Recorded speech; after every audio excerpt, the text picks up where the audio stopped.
भगवान ऋषभदेव जैन धर्म के प्रथम तीर्थंकर। भगवान ऋषभदेव जैन धर्म के प्रथम तीर्थंकर हैं और इसलिए उन्हें प्रथम कहते हैं।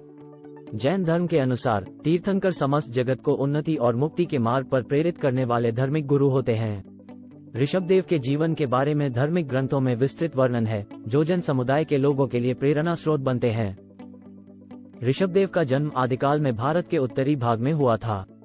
उनके पिता का नाम नभी राजा था और माता का नाम मरुदेवी रानी थी। ऋषभदेव ने राज्य पद को त्याग कर साधु बनने का निर्णय लिया और वैराग्य के मार्ग पर चलने का संकल्प किया। उन्होंने संसार के दुखों और भ्रम के कारणों को समझा और अपनी आत्मज्ञान की प्राप्ति के लिए तपस्या शुरू की। हाँ, भगवान शिव और तीर्थंकर आदिनाथ के बीच एक संबंध है। जैन धर्म के अनुसार तीर्थंकर आदिनाथ ऋषभनाथ भगवान शिव के अंशरूपी अवतार माने जाते हैं।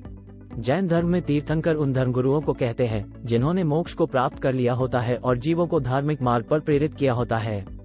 तीर्थंकर आदिनाथ, जो भगवान शिव के अंशरूपी हैं, जैन धर्म के प्रथम तीर्थंकर माने जाते हैं और उनका समय जीर्णोद्धार का युग कहलाता है।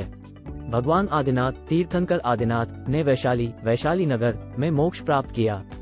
उन्होंने वहां जल समाधि प्राप्त की, जिसे मोक्ष या निर्वाण कहा जाता है। जल समाधि के द्वारा तीर्थंकर अपने धार्मिक जीवन को समाप्त करते हैं और अनंत ज्ञान की प्राप्ति होती है, जिससे मोक्ष की प्राप्ति होती है। इस प्रकार जैन धर्म में भगवान शिव के अंशरूपी तीर्थंकर आदिनाथ का विशेष महत्व है और उन्हें सम्मान और आदर्शवान बनाने के लिए भक्तों द्वारा उनकी पूजा और अर्चना की जाती है। ऋषभदेव ने अपने धार्मिक संदेश के लिए अहिंसा, सत्य, अपरिग्रह और ब्रह्मचर्य के मार्ग को उपदेश दिया। उन्होंने लोगों को समझाया कि सभी प्राणियों का सम्मान करना और उनके प्रति दया करना अधिकार्य धर्म का महत्वपूर्ण अंश है। उन्होंने वैदिक यज्ञों को छोड़कर अंतरंग शुद्धि और सात्विक जीवन के माध्यम से आत्मा के प्रति प्रगति को समर्थित किया। भगवान ऋषभदेव के जीवन के अंत में उन्होंने आत्मज्ञान की प्राप्ति की और मोक्ष को प्राप्त किया। उनकी मोक्ष की गंगा स्नान समान थी, जो सभी जीवों को समृद्धि और मुक्ति के मार्ग पर प्रेरित करती है। ऋषभदेव को जैन समुदाय में विशेष भक्ति और सम्मान का विषय माना जाता है। उन्हें प्रथम तीर्थंकर के रूप में समर्थित किया जाता है, जो धर्म के मूल सिद्धांतों का प्रतिपादन करते हैं। भगवान ऋषभदेव की पूजा, प्रार्थना और उनके जीवन के अनुसरण के माध्यम से जैन समुदाय के लोग उनके आदर्शों का अनुसरण करते हैं और धार्मिक मार्ग पर चलते हैं। भगवान ऋषभदेव जैन धर्म के प्रथम तीर्थंकर। जीवन और उपदेश। जन्म और बाल्यकाल। भगवान ऋषभदेव का जन्म भारत के उत्तर प्रदेश में स्थित आदिकालिक नगरी अयोध्या में हुआ था। उनका माता पिता का नाम राजा नभी और रानी मरुदेवी था।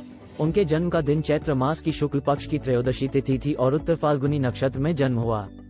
उनके जन्म पर्व से वे ऋषभ नाम से प्रसिद्ध हुए। राज्यभार का त्याग। ऋषभदेव ने अपने पिता के अनुशासन में अयोध्या का राज्यभार संभाला था।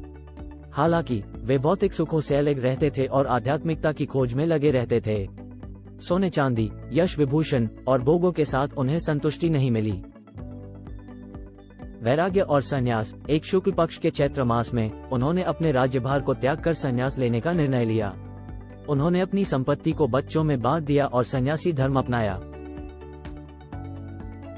धार्मिक आचरण। सन्यासी बनने के बाद भगवान ऋषभदेव ने गहरी ध्यान और तपस्या में लगना शुरू किया।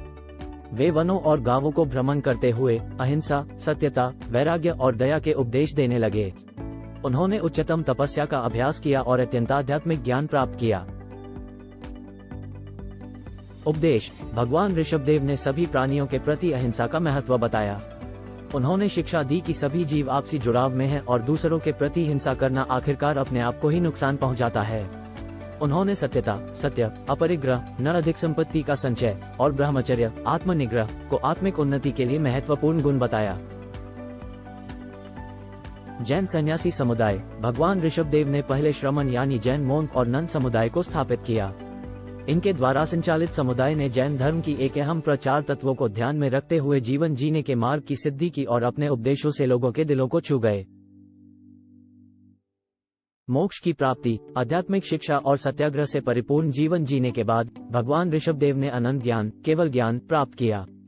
इससे उन्हें मुक्ति की प्राप्ति हो गई, जिसे मोक्ष या निर्वाण कहते हैं। मोक्ष के अवसर पर भगवान ऋषभदेव ने अपने शिष्यों को धार्मिक उपदेश देकर संप्रदाय को आगे बढ़ाने का काम समर्पित किया। उपलब्धियां। भगवान ऋषभदेव की अनमोल उपदेशों ने जैन धर्म के विकास में महत्वपूर्ण योगदान दिया। उनके जीवन और उपदेश ने अनेक लोगों को धार्मिक मार्ग पर चलने के लिए प्रेरित किया और अहिंसा, सत्य, अपरिग्रह जैसे नैतिक गुणों को अपनाने की प्रेरणा दी। उनके आदर्शों का अनुसरण करने वाले जैन समुदाय के सदस्य उन्हें श्रद्धा भाव से याद करते हैं और उन्हें अपने जीवन का मार्गदर्शक मानते हैं। भगवान ऋषभदेव जैन धर्म के प्रथम तीर्थंकर होने के नाते महत्वपूर्ण हैं और उनकी धार्मिक उपलब्धियां जैन समुदाय के लिए अमूल्य धरोहर हैं। उनके उपदेशों और आचरण से लोगों को आत्मसम्मान और आत्मसंयम की महत्वपूर्ण शिक्षा मिलती है। उनके जीवन का संदेश है कि संसार में सभी प्राणियों के प्रति दया और सम्मान रखें और अहिंसा के मार्ग पर चलते हुए सभी धार्मिक सिद्धांतों को समझें और अपनाएं। उनके जीवन और उपदेशों का आदर्श अनुसरण करके हम सभी समाज के उत्थान और समृद्धि का पथ प्रशस्त कर सकते हैं।